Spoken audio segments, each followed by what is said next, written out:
Looking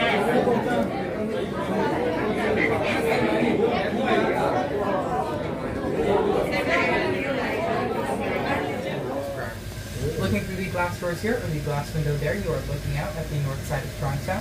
Looking through the glass panels located at your feet, you can see exactly how high up you are.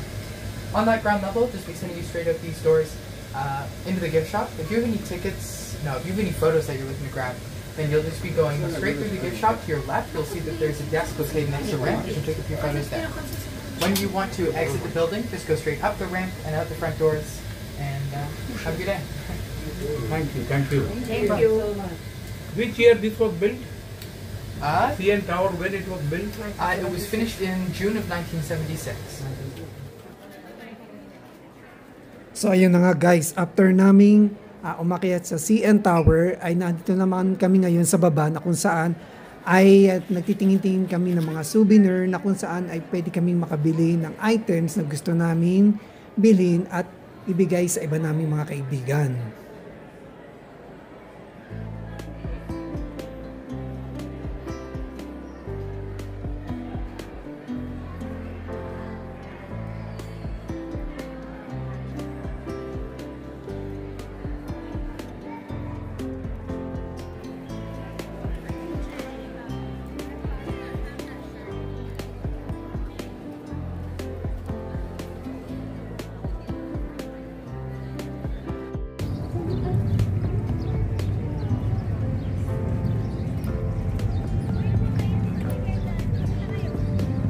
Ala, iwan. Wala ka. Mahal pa naman yun.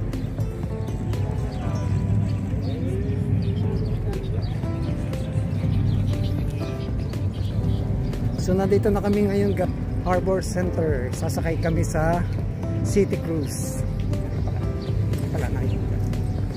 Sakay na kami ng City Cruise. Nandito na kami sa may Harbor Center. Ito yung aming next destination dito guys, sa Toronto. Ipapakita ko na sa inyo guys. Yan o. Ang ganda. Oh, look at that. Nice view.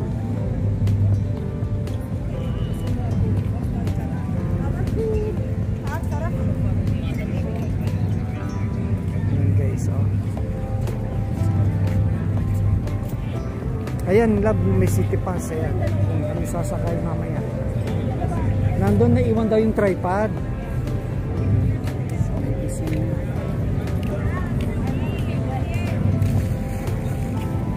So ayan ang sasakyan namin. Mag-cruise kami mamaya.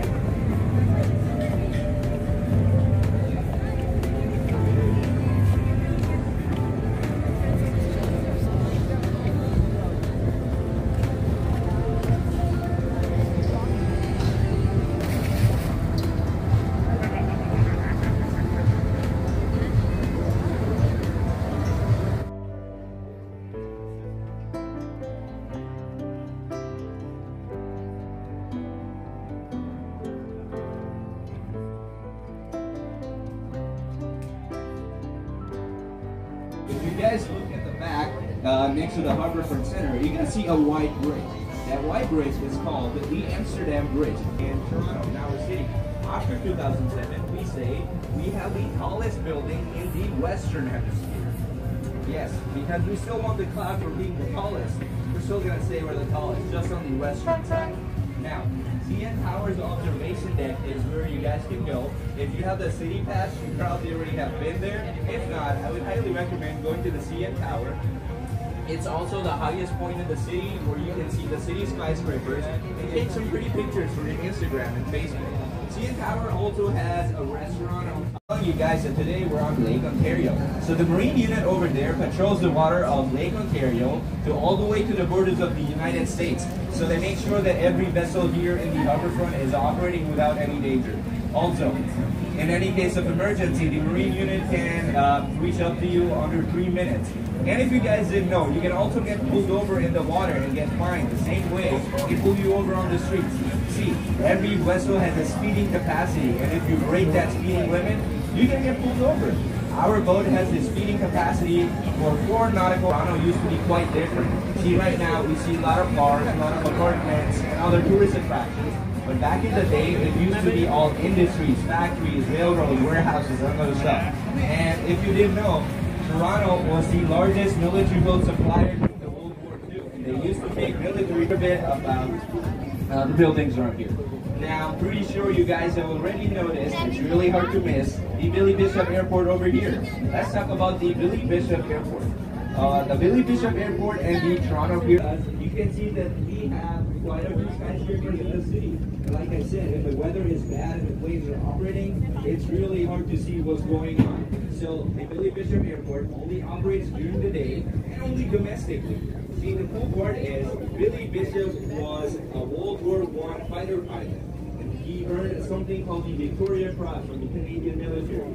It's a really big honor to receive that from the military. And because of that, the Canadian government decided to name that airport the Billy Bishop Airport. That's where the name comes from. The water tunnel that runs between the city to the airport that you can take across the water. Second is they have a ferry called the Marlin Bell Ferry. Now Marlin Bell is a local legend. Let me tell you about the story for Marlin Bell. At the age of 16 in 1954,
Hi guys, so this is our third day here at Toronto pa rin. So nandito kami ngayon sa aming destination ang Casa Loma. So hindi ko alam kung ano pa yung makikita namin dito. So check muna namin sa loob guys.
Casa Loma is a Gothic Revival castle-style mansion and garden in the Midtown Toronto, Ontario, Canada, that is now a historic house museum and landmark, and it was constructed from 1911 to 1914 as a residence for financier Sir Henry Fellat. The architect was E.J. Lennox, who designed several other city landmarks.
Casa Loma Castle is a luxurious castle full of European scenery and one of the locally famous historical attractions. Walking into this castle is like stepping into a medieval dream world.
Balkonahin ni Lady Mary. So ito yung makikita guys dito sa labas.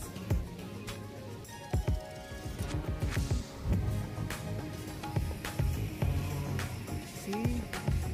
Yung makikita dito sa labas ng Casa Loma.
ito yung staircase ng mga helper nila dito sa Casaloma.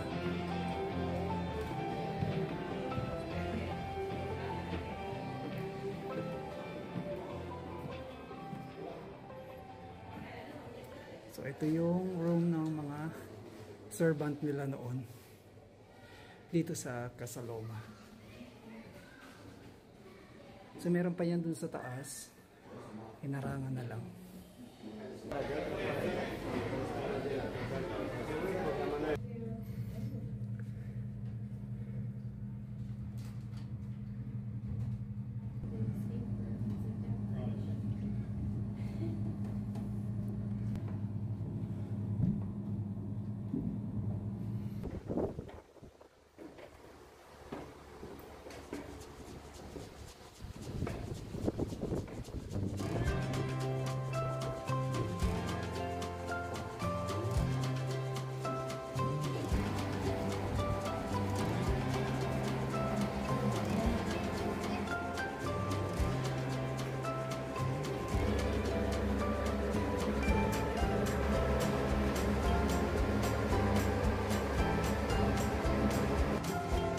So ayan guys, nalibot ko na yung buong Casaloma hanggang doon sa pinaka-tower nila kung saan na doon yung mga gamit din ng kanilang mga tauhan.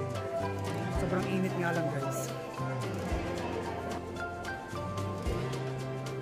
Oh. Ito yung library nila guys. Laki. Oh. Napakabongga. Library. Pa sila dito table setting. Ganyan kadami, ganyan kalaki yung library nila, diba? Oh. Kaya tinawag nila dito the Great Hall. So ito guys, punta tayo dito sa may pinakaparang balkonahin nitong library. Makalabas-labas na tayo. Yan guys, oh. So yan. Yan yung tanawin mula doon sa baba.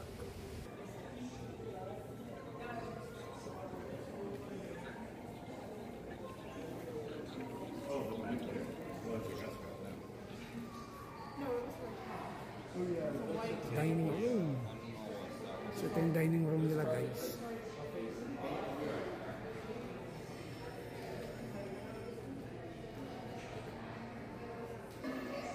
Ang ganda ng conservatory nila. Ito yung pinakaparang garden nila dito guys. Look. Nakaka-relax. Diba?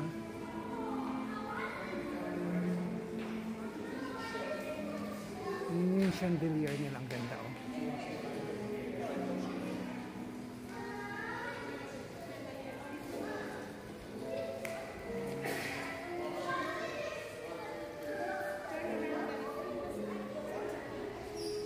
Ganda ng conservatory nila. Nakaka-relax siya.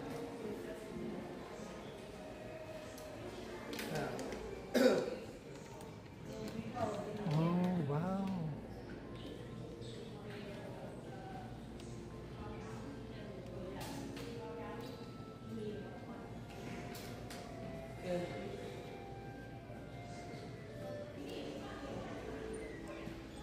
Ito yung study room nila guys. Beautiful.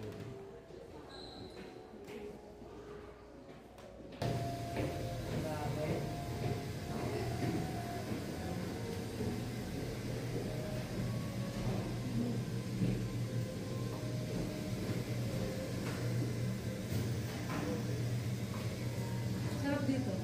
Tunnel. Papuntahin mo dito si Carol. Naku. Enjoy siya dito. Ang malamig. Papuntahin mo dito. Oh, sarap po. Kaya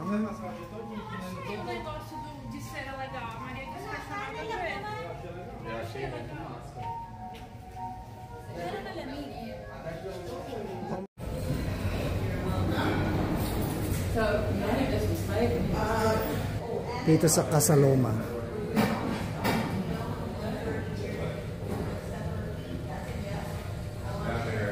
So ito guys yung bakuran ng Casaloma. Kaso laki.